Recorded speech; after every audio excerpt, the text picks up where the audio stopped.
With fools in charge everywhere, he called on true leaders to stand up and be the captains of their ships. Well, what does it take to navigate the dire straits of life, first as a world-class athlete and then as a world leader? Well, to discuss that, I'm now joined by Prime Minister of Pakistan, Imran Khan. Prime Minister, it's great to see you, great to talk to you. Thank you very much for your time. My pleasure. Now, I began with this somewhat verbose introduction, first because I know of your interest in Sufism, and more importantly because I think your whole life in politics and before that is a very colorful and I think very authentic illustration of following your heart's desires, which was very central to Rumi's teachings and the teachings of other mystics. You're going to turn 70 this year. What keeps you powered? Well, let me say one thing. When a human is born, within him, he's trying to look for God. And this is a constant journey towards God. A lot of people, unfortunately, never ask the two questions. They never ask themselves, what is the purpose of existence? And what happens to me after I die? But whenever they ask these questions, it takes them towards God. The only way you can have the answer to this question, the purpose of existence, what happens to us when we die, is in religion. And all religions answer that question. Science doesn't. So the two ways of existence, one is the spiritual and the other is the material. And for me, if you are on the spiritual road, then you will always be looking for how you can face your God after you die, that you have fulfilled your responsibility as a human being. And our responsibility as a human being is, the more God gives us, the more responsibility we have to lift, to help other human beings. Well, let's talk about this practical aspect of our lives, helping other human beings and the state of the world, which there are a lot of concerns around the world about where it's moving, many apocalyptic projections. I wonder how you feel about it, and how do you feel about Pakistan's ability to adapt to this shifting landscape? Well, the world faces two huge challenges. One is climate change, where the material existence, when we only live in this world for material well-being, then the classic example is how we imperil our own existence, is what climate change is. How we have ravaged the earth, and how we have misused the blessings of God. On the other hand, so that is the biggest challenge, I think, for human beings. The second biggest challenge is the plunder of the developing world by the ruling elites of the developing world, where every year huge amounts of money, according to the factile channel of the Secretary General of the UN, $1.5 trillion move from illegally. There's a trade imbalance anyway. I mean, the money flows through the trade imbalance to the developed world anyway. But the illicit, the illegal, money laundered by the ruling elites, over $1.5 trillion every year moves to the offshore accounts and Western capitals.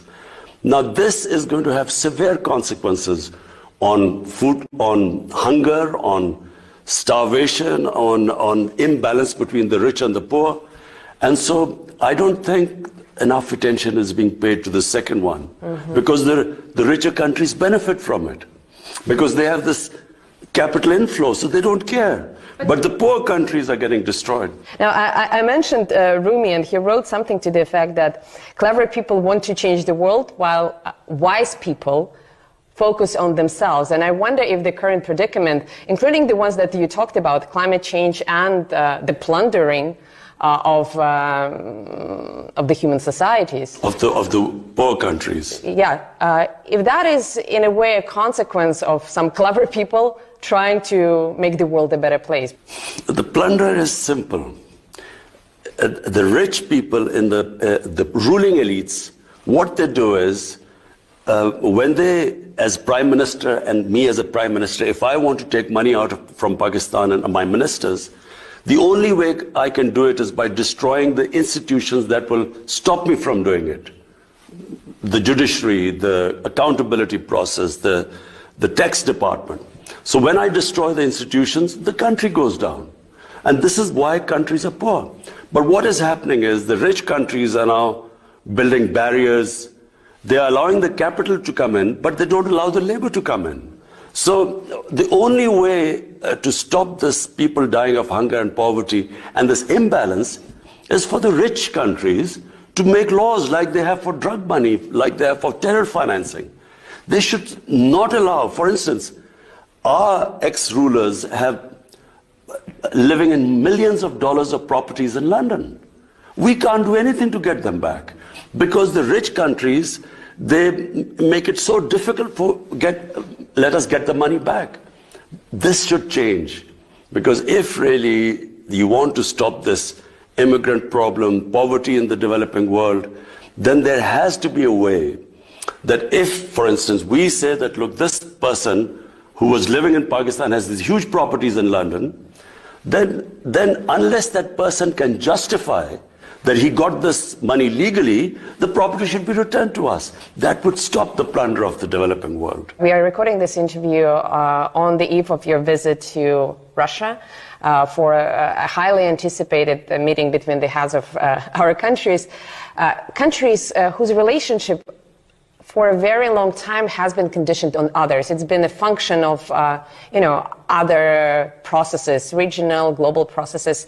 Do you think Russia and Pakistan have reached that point when they can deal with one another as, self-sufficient actors on a bilateral basis rather than, let's say, looking onto others? Well, let me just go back in history. When the Cold War was, ravaging the whole of the world was divided into blocks. Pakistan moved in with the United States. We became part of the bloc in the Cold War with the US. India actually stayed neutral, but it was very close to the Soviets. Now when I look back, I think initially Pakistan needed help because when we became independent, we were impoverished. There were millions of refugees in Pakistan. We needed help. But, beyond 10 years or so, we should have then been non-aligned, independent country, stood on our own feet, not relied on aid. We became part of a bloc because we got foreign aid. When you look back, foreign aid is a curse for a country because you do not fix your own systems, you do not raise your own revenues, you don't increase your exports, you rely on handouts, and it stops a country evolving and developing and becoming self-reliant. So the world being divided into Cold War blocks and Pakistan becoming part of a bloc, when you look back, it stopped us from developing as a country. Well, you cannot go back, but you can change things moving forward. So do you think at this point... So when you learn from history, you learn from your mistakes. You have to know how to take the knocks. I guess that's your motto in life, right? You cannot move forward in life until you learn from your mistakes. So now what we want to do is not become part of any bloc. We want to have trading relationships with all countries. We have suffered. India became a hostile country, so the trade between them was minimal.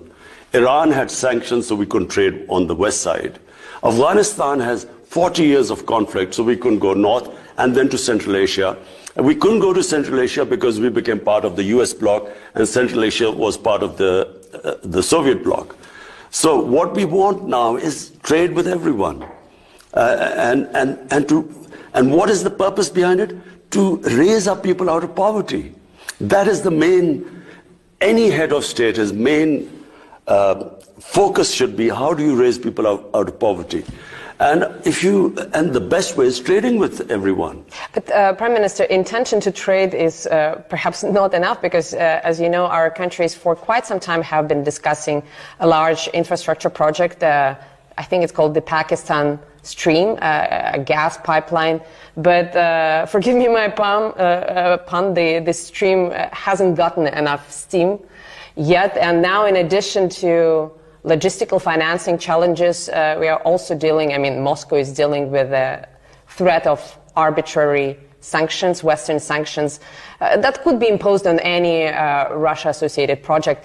Do you think this project and others will be up and running in our lifetime? Because sure, you are free, technically speaking, you are free to trade with everyone, but you know how geopolitics works, and there are some subtle ways of imposing pressure on international partners. That's true. I mean, this North-South pipeline, one of the reasons it suffered was the companies that we were negotiating with turned out that the US had applied sanctions on them. So the problem was to get a company that wasn't sanctioned, a Russian company that wasn't sanctioned. So that became a problem. With Iran, we are gas deficient right now. We could just get a gas pipeline from Iran, but Iran is sanctioned. So I have to say that the developing world really wishes that there is not another Cold War. Because, how do we go ahead? Our purpose is not that we become part of any bloc. My main purpose is we have almost half our population which is above the bottom 50%, half is above poverty line and half is below. But if there is like this commodity super cycle when commodity prices have gone up, or if there's a shock like the COVID-19, then they start going below the poverty line. So the last thing we want is the world divided into blocs, sanctions, and I'm hoping that this Ukraine crisis is resolved peacefully. Mm-hmm. If we read reports in the Western media, there's an imminent war between Russia and Ukraine on the cards, and clearly Western countries take a very oppositional, I would even say inimical view to Russia. For a shrewd politician like yourself, don't you think that it's perhaps too precarious of a time to expand Pakistan's geopolitical horizons? Well, firstly, this doesn't concern us. I mean, we have a bilateral relationship with Russia, and we really want to strengthen it. As I said, regions develop. It's not countries don't develop in isolation. It's because a whole region goes up. Like we saw the European Union. I mean, I was in university in England when the European Union came into being, and then the whole area standard of living went up. So we want to we hope that, sanctions are lifted on Iran so that, we're short of gas here. And, with Iran, it's the cheapest gas we can get. And similarly, we hope that India one day, Indian leadership, I wish they would concentrate on raising people out of poverty in India rather than proving to the world that the Hindus are the most superior race. Their leadership, how can a leadership not worry about having the highest poverty in the world is in the Indian subcontinent? How could they not worry about it rather than trying to prove to the world that the Hindus are superior? Well, but the Prime Minister, on the other hand, many nations go through such period. It could be more or less painful historically, but the spell of nationalism has affected many countries historically. Now, you mentioned that you don't want to play camp politics anymore. You want to be a bridge. And this is a very admirable goal, also a very beautiful metaphor. I think Turkey or even Ukraine framed their foreign policy in such terms a few years back, but they were disappointed. What makes you believe that Pakistan can actually pull it off, being this bridge, let's say in Eurasia, when so many other countries attempted it and failed? Well, firstly, let me just say one thing. As a student of history, I do not believe that military conflicts solve problems. If you look back, look at the conflict since 9/11. If a third party dispassionately did a proper analysis of so many people killed, what was achieved at the end? What happened in Afghanistan? 20 years of, God knows, hundreds and thousands of people dying. what was the achievement? So therefore, I'm not a believer in military conflicts. I believe the civilized societies resolve the difference through dialogues. And the countries that rely on military conflict have not studied history properly. Do you believe, on a personal or let's say on a political level, in some sense of accountability, maybe historical accountability, do you think things will change in the world so that all the great aspirations that you have could be realized without us getting very cynical? Because I hear what you're saying on an emotional level, but I have covered so many wars and I have seen so many people killed absolutely for nothing that I simply don't believe that Western leaders care about things like human lives or even development in the developing countries. I'm sorry for saying that. It's true. Most leaders, their main concern is to stay in power. So if to stay in power, there's what they call as a good war, they won't mind the loss of human lives. Oh, it's collateral damage. It's not people. It's collateral exactly. damage. I mean, as someone who looks upon the world from a spiritual point of view, I think it is insane to have a conflict with the idea of people dying and thinking that you will get more popular because of that. For instance, take this Ukraine conflict. I mean, for the life of mine, I cannot really believe that there is any chance, there's any possibility of a conflict. Because the consequences, forget about what will happen to the combatants. For the developing world, already the price of oil has gone up because of the prospect of a conflict. Ukraine supplies wheat to the world, and for that matter, Russia. Now imagine what will happen. Already the world is suffering from the after effects of the COVID-19. Imagine if there's a conflict. What will happen to the poor countries? Already the poor countries are suffering. They are already in debt because they had to incur debt because of the consequences of the COVID-19 fallout. So I cannot in my mind understand how can they even have got this close to a conflict? I can't understand this. Prime Minister, we will try to figure it out after a short break, but let's take a quick pause for the time being. We'll be back in just a few moments. Stay tuned.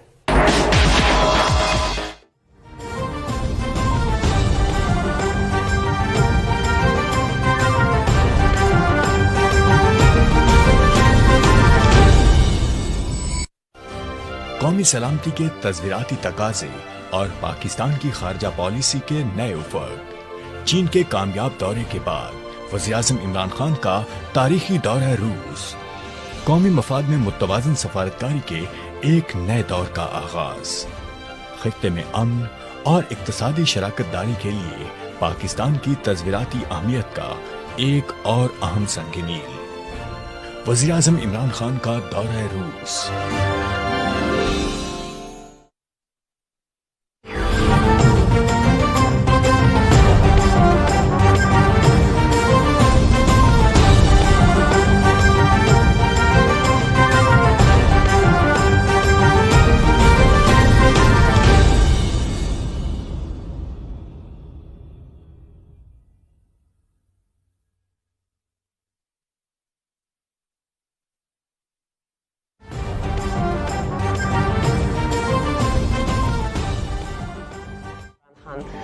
Prime Minister, before the break, we were talking about the Ukrainian conflict, and obviously we, the Russians and our Ukrainian neighbors, are very affected, but you have your own conflict to solve, and it may be a very stupid question on my part, but because we all know that, bad peace is better than a good war, but still, historically, do you think it's better to leave a conflict in a limbo for decades on end? Or do you think issues should be solved when they're hot? You see, if humans want, they can solve any conflict. The problem is that the humans, the leaders, and I'm talking about the leaders, I'm sure people in Ukraine and in Russia, everyone understands that if there's a conflict, there will be consequences.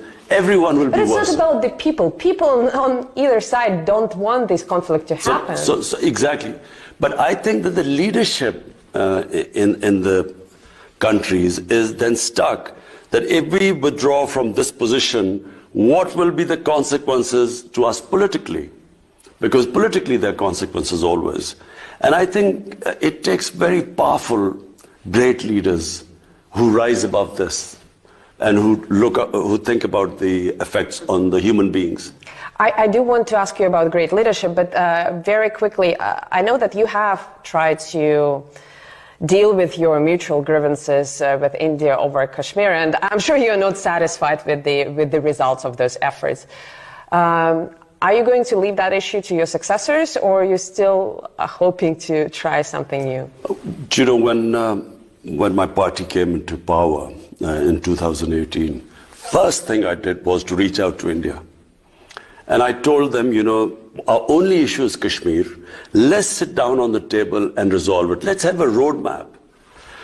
But I didn't realize, you know, and remember, I'm the one who knows India better than anyone because of course, cricket is a passion, you know, in the subcontinent. And because of, you know, me being captain of cricket here and sort of playing over 10 years against India, I know India better than most people. So I immediately reached out. But then I discovered, to my horror, that this is not the India I used to know, because it's been taken over by this mad ideology. It's a racist ideology, which was inspired by the Nazis. The founding fathers were inspired by the Nazis. You can Google on your phone and you can, the founding fathers praised the Nazis, racial superiority. And you see, there's a negative nationalism, there's a positive nationalism. You must distinguish between the two. I can inspire my people by saying, look, you were a great nation, let's now get back again. But if I say you were a great nation, but because of these other human communities, you could not reach the top, so shift the hatred towards them, there is always bloodshed. Prime Minister, I'm sure your counterpart in New Delhi would disagree, but if Prime Minister Modi wants to share his own views, we would be more than happy to travel to New Delhi and interview him on that. Listen, I would love to debate with Narendra Modi on TV. That would I would be love great. to talk. But you know, before we organize this debate, and by the way, RT would be happy to moderate it, me personally, but it would be so good for over 1 billion people on the subcontinent if we can resolve our differences through a debate rather than through... That would be amazing. But let me ask specifically about Pakistan, because this year marks the 75th anniversary of your country coming into being, and the figure of Muhammad Ali Jinnah still looms large with his philosophy of marrying modernity with traditional grassroots culture. And I think it's not only in Pakistan, but I see this philosophy coming to prominence all around the world, even in Russia. I think Vladimir Putin subscribes to a similar brand of enlightened conservatism. When you see progressive things around the world, you benefit from them, but you stay true to your sort of your inner core, your collective soul. Mm-hmm. Why do you think it's becoming so popular around the world? Why is it so appealing? Because whenever you try and superimpose another culture on a nation, it doesn't work. You know, colonialism, what did it do? What the colonialists created was a thin lot of people who imitated the colonialists, who in Pakistan would be called the westernized elite. But there was a big gap between them and the rest of the population. So nations evolve organically. They borrow from all over the world, but they are rooted in their own culture and history. If you cut that off, I mean, it has severe consequences all over the world. When you cut off a country from its roots, a nation, and try and ape another culture, they become neither one thing or the other.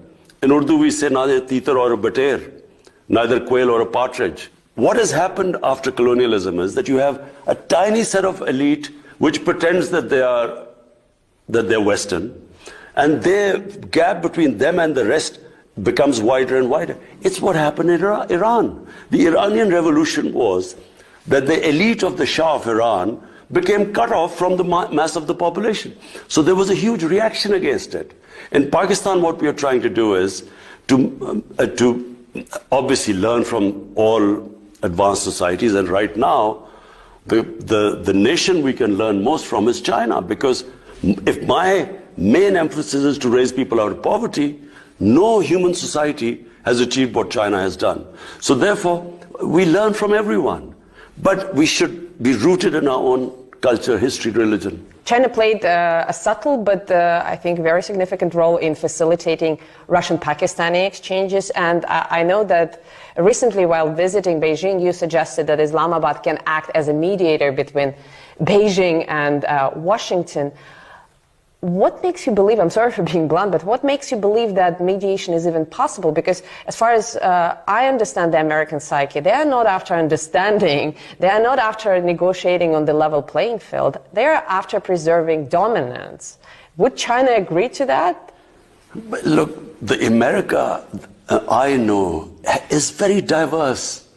Any country, for instance, what is happening in India is not what Indians are like. This is not the India of Nehru and Gandhi. This is the India of Narendra Modi. A tiny, highly organized elite has taken over India, just like the Nazis took over Germany. So, you know, at a given point, there is this extreme nationalism which has been released in the US, and they want this dominance. But surely there are sensible voices in the US saying that conflict is where you are heading. Conflict, Cold War is not the way. There's another way where it could be win and win for everyone.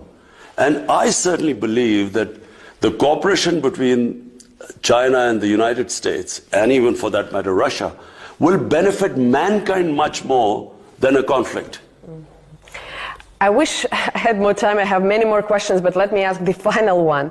And it's a bit cheesy, but I ask it sincerely because you've reached the pinnacle of your sporting career by giving your country its first and only victory in the Cricket World Cup. How do you hope to be remembered? What do you want to give to your people as the Prime Minister? That's a simple answer.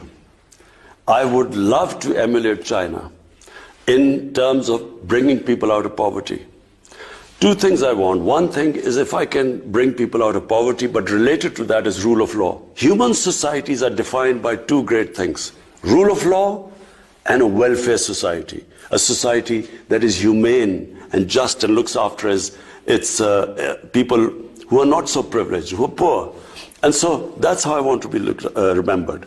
If I can bring rule of law in Pakistan and raise our people out of poverty on the lines what China has done, I would be able to meet my maker with confidence. Well, Prime Minister, it's been a great pleasure talking to you. I hope your team receives as much hospitality as we've benefited from here.